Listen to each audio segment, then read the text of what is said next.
Hello મિત્રો, કેમ છો બધા? મજામાં ને? તો તમને થતું હશે ને હું અધર કેમેરો લઈને વિડીયો ઉતારે. તો આપણે જાય છીએ બાર ગામ ફરવા, અને એ છે દ્વારકા.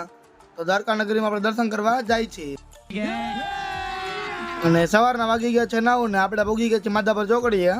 હજી તો સવારના 9 વાગ્યા ત્યારનો તડકો છે. હજી આખો દી ફરવાનું, ત્યારે શું થાય?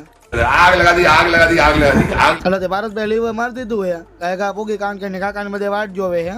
થોડા વહેલા પોગીને, કારણ કે કોઈ સંભળાવે ને એને. कोई कुछ नहीं बोलेगा, कोई कुछ नहीं बोलेगा. એટલે તો ફાઇનલી આપણે પહોંચી ગયા ધ્રોલ, કારણ કે હજી વાટ જોવે કે બીજા કાકાની આવે. નજો પૂરપુર જ ચાલુ જ છે, તેમ કે ઉભા નતા રહ્યા ને રસ્તે. આ બધી ગાડીઓ તમે જાય જોવો ને, એ બધી દ્વારકા જ જાય, એ બધી સેવા કરવા જવા વાળા છે. હજી તો કાકાની આવ્યા છે ત્યાં લપ ચાલુ થઈ ગઈ.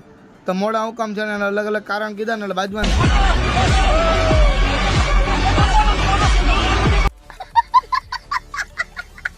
હા તો લપ કરીને પછી આપણે હાલતા થઈ ગયા છીએ. અને ક્યાં ઉભા રહ્યા પછી ખબર પડે. પછી આપણે પગી ગયા ટોલ નાખે. યુટ્યુબ નું કાર્ડ જોઈને કે સાઈડમાં જવા દો ભાઈ તમે. ये तो लेटेस्ट न्यूज़ है. હાલ તો કાકાની આગળ આવેલા જાય ને આપણે વાહ આવેલા જાય હરવા. પછી કોઈ પદયાત્રી ઠાઈકું હોય ને, તો એને હોવા માટે 2 ડાય મળતો તો એવું બોર્ડ મારેલું હતું આગળ. ચાલો તો આપણે પહેલું સ્ટોપ લઈ લીધું છે. અને આ ખાલી પાણી પીવા માટે છે, ચા પીવા માટે નથી, બરાબર? આપણે પાણી પીવા ઉભા છીએ. તો પાણી આપણે વાપી દીધું હતું, અને અહીં આપણે ચા પીશું. કેમ બાકી આપણે કારીગરી અલગ છે, એવું હતું નહીં ને, ચા જ નતો ને, ખાલી પાણી પીવા બેઠા હતા આપણે. અને આ બધા જો ચાની તળપ વાળા તડકામાં બેસી ગયા ગરમ ચા. ચલો તો ફાઇનલી આપણે પહોંચી ગયા રિલાયન્સ કંપનીમાં. અને મુકા એક અંદરથી ફોન કેમ કહેતા હતા ચા પાણી પીતા જાવ અહીંયા. પણ કીધું થોડીક વાર પહેલા ચા પાણી પીધા ને નથી પીવા, મોડું થાય છે. अबे साले. તમે તો તડકામાં સેકન્ડ ઘડીક વાર આવી ગયા ગુલ્ફી ખાવા. રસ્તામાં સેવાવાળા તો ફૂલ હોય જ છે, એને આપી આપણને ગુલ્ફી ખાવા. કે હાલો ગુલ્ફી ખાય એટલે ટાઢા થોડાક થઈ જાય ને. અને કાકાને થોડોક સીન લઈ લે. આ તો લેવાઈ ગયો સીન એનો, હવે જવા દો. ચાલો તડકાના હરવેરો આવેલા જાય. અને આપણે પહોંચી ગયા મામા સાહેબના મંદિરે. રસ્તામાં તમે જોયો કહો કેવા આઈલાઈને જઈએ બધા. જો સેવાવાળા એટલા છે અને હાલીને જવાવાળા એટલા છે. એટલે તમને બતાવી શકું એના માટે આપણે આ વિડીયો ઉતાર્યો. અને જોયો રોકી રોકીને તમને સેવા કરે, રોકી રોકીને તમને ખડવા પીવડાવે. હવે દિલથી એટલી શ્રદ્ધા કરે આ લોકો. ટોપીમાં પહેરી તો એક વાર તો ઉડીને વહી ગઈ. વળી પાસે લેવા ગયા, કીધું ઊંધી ટોપી પહેરી લઈ આવે. ઊંધી ટોપી પહેરી લીધી આપણે. કાકાને જો બધા હારે થઈ ગયા. હારો હાર આયલા જઈએ, બધાને સીન લઈ લે થોડો. હાલો આટલો ભાગદોડ કરીને આટલો બ્લોગ ઉતાર્યો તો ભૂખ તો હવે લાગે ને.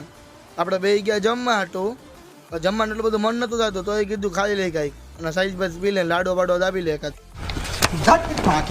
અને મિત્રો આપણે પહોંચી ગયા છીએ મોટા કેમ્પ આગળ. અને આ છે પેલો મોટો કેમ્પ. એમાં તમે લાઇટિંગ ડેકોરેશન જોવો ખાલી, કેટલું લાઇટિંગ ગોઠવેલું છે. આમાં બધે લાઈવ ડિસ્કો દાંડિયા તમે જોઈ શકો છો ને, રાસ ગરબા જોતા હોય ને વિડીયોમાં કદાચ, આ રમાય. આમાં કૃષ્ણ ભગવાનની વચ્ચે મૂર્તિ છે. અને તમે ડીજે બીજે જુઓ કેવડી મોટી સિસ્ટમ અને કેટલી મોટી સેવા હાલતી છે અહીંયા. અને ફાઇનલી મિત્રો આપણે પહોંચી ગયા છીએ પ્રેમ પરિવારના આ કેમ્પમાં. જે તમે જોઈ શકો છો કેવડો મોટો કેમ્પ છે. અને કદાચ તમે રીલ્સમાં એમાં જોયેલું પણ હશે આ કેમ્પને. તો ચાલો આપણે એક્સપ્લોર કરીએ અંદરથી આ કેમ્પને. જો મિત્રો આ હાથીના ડેકોરેશન વાળું ઉપર કૃષ્ણ ભગવાન બેઠા. અને આ રીતે કઈક મોટો ગેટ આપેલો છે. અને આ કેમ્પ છે ને, ચારે બાજુ સોફા ગોઠવેલા છે, જેથી તમે આરામથી બેસી શકો. હાલો અંદર જઈને એક્સપ્લોર કરીએ આપણે. મિત્રો ગેટમાં પ્રવેશતા તમને જમણે કોઈ શ્રીનાથજીની મૂર્તિ જોવા મળે છે. અને આજુબાજુ ફૂલથી ડેકોરેશન કરેલું છે, એમાં ગુલદસ્તીનું બધું રાખેલું છે. અને આ બધા આપણું ગ્રુપ છે. આટલા જણા અમે દ્વારકા ફરવા ગયા હતા અને સીન લઈ લીધો એક. આ બાજુ તમને સામે કૃષ્ણ ભગવાન દેખાશે, જે સુદર્શન ચક્ર આંગળીમાં ફેરવેલા છે. અને નીચે કમળ ફરે છે. અને ઉપર આવી રીતે શણગાર કરેલો છે, લાઇટનું ગોઠવેલું છે. અને આ બાજુ તમે બતાવ્યું હમણાં એ રીતે ઝૂલો આવેલો છે સામે. આ બાજુ બધા સૂતેલા છે, આરામ જગ્યા છે. અને આ સ્ક્રીનમાં તમને જે પ્રસાદી લેતા હોય, જમણવાર ચાલુ છે એના દ્રશ્યો જોવા મળે છે. અને આ બાજુ પાછળ તમને જમણવાર ચાલુ હોય.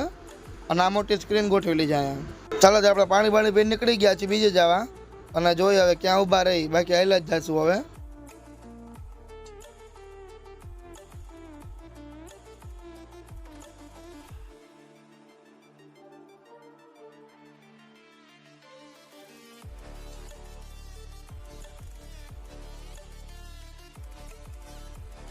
મિત્રો તો વિડીયો લાઈક કરી નાખજો અને કન્ટિન્યુ જોજો વિડીયો લાસ્ટ સુધી. એવું ન રહે કે વસ્તુ અમુક જોવાની રહી જાય, કારણ કે ઘણી વસ્તુ આગળ જોવા મળશે તમને. હાલો મિત્રો, તે ફાઇનલી આપણે ખાડી ભોગી ગયા છીએ. અને બે બાજુ તમે પાણી જોઈ શકો છો. આ સિંગલપટ્ટી રોડ છે, બે બાજુ પાણી છે. અને આમાં બધાને માણવાના હાલવાનું ખરા, જવાવાળા ડીજે વાળા બધા હારે જ છે. થોડીક આમાં તકલીફ પડે ને ગળદી વધી જાય જગ્યા ઉપર. અને પછી સરકલા પોઈ ગયા, કાકાને લઈ ગઈ ભૂખ. ખમણ જોઈ લે દાઈ ભાઈ દાઈ 4-5 પ્લેટ ખાઈ ગયા બધા એ જ વિચારે કે બતાવે સારું હવે अरे बड़े खतरनाक लोग हैं। અને રસ્તામાં ભેગો થઈ ગયો ટેડી કોને કોને રસ્તામાં ભેગો થયો તો કોમેન્ટ કરો હાલો જ્યાંથી આપણે થોડાક આગળ ગયા ત્યાં આવી ગઈ સુદામાનો વડ આ પોરો ખાતો તો એવું કદાચ હતું અહીંયા એટલે આ સુદામાના વડલા તરીકે આ સ્થળ જાણીતું છે અને વધારે બધા અહીંયા જ ઉભા રહ્યા છે કારણ કે ભજીયાનો પ્રોગ્રામ છે તો બધા ભજીયા ખાય છે A few moments later. અને ફાઇનલી મિત્રો આપણે પહોંચી ગયા દ્વારકા સામે ધજા દેખાય ક્યાંક તે દ્વારકાધીશનું મંદિર અને આપણે ઊભા છે ત્યાં બજારમાં મિત્રો વિડીયો ઉતાર્યો નહીં ખાલી વિડીયો જો કેટલી ગળદી છે ઓલા ગેટમાંથી તો અંદર જ નથી આવતા આ બાજુ ફરીને પછી ગેટમાં આવ્યા સામે સામાન કરે ને એની બાજુમાં રસ્તો છે એ રસ્તામાં જ તમને અંદર જવા દે બાકી ક્યાંયથી અંદર નહીં જઈ શકો તમે તો ફાઇનલી મિત્રો આપણે હોટલ મળી ગઈ છે તો આપણે જાય છે અત્યારે હોટલ બાજુ કારણ કે એની કાકાની એ બધી રૂમ બુક કરી નાખ્યા છે તો આપણે જોઈ લે ને આપણે સ્ટે ત્યાં જ કરવાનું છે ફાઇનલી મિત્રો આપણે રૂમમાં આવી ગયા છે અને આ રીતે આપણે રૂમ છે કાંઈક એટલે રોહિતભાઈ જો સામાન કાઢે સામાન નથી કાઢતો પછી ખબર પડી ફાંકી કાઢે અને આપણે પહેલા જ માળમાં અંદર ચડ્યા ભેગું જ રૂમ આવી જાય છે પગથિયાની બાજુમાં જ એટલે એ વસ્તુ સારી છે જો માવા બતાવે આ બાજુ ભાઈ ઉભા ને ભારતભાઈ ત્યાં કાકાનો રૂમ છે ચાલો તે પછી આપણે આવી ગયા રજવાડી ચા પીવા કપ જોઈને એવું લાગે અંદર બહુ ચા હોય છે મંદિરમાં દર્શન કરાય એવો હતો ને ફૂલ ગળદી હતી એટલે આપણે વાય લઈ જાય દરિયા બાજુ કીધું કઈ કામ નથી એટલે થોડોક વિડીયો ઉતાર લઈએ આપણો કે ઓલો વાંચી કે મારે આવું છે અંધારામાં શું જોવાય ખબર તમને દરિયો એ પાછો અંધારાનો કઈ દેખાય જ નહીં એમને ખાલી અંદર લઈ ગયા રાખે એટલે અમારી વાત અલગ જ છે અને આ છે દ્વારકા ને હોળીનો સીન જે તમે જોવા માંગતા હતા એ જ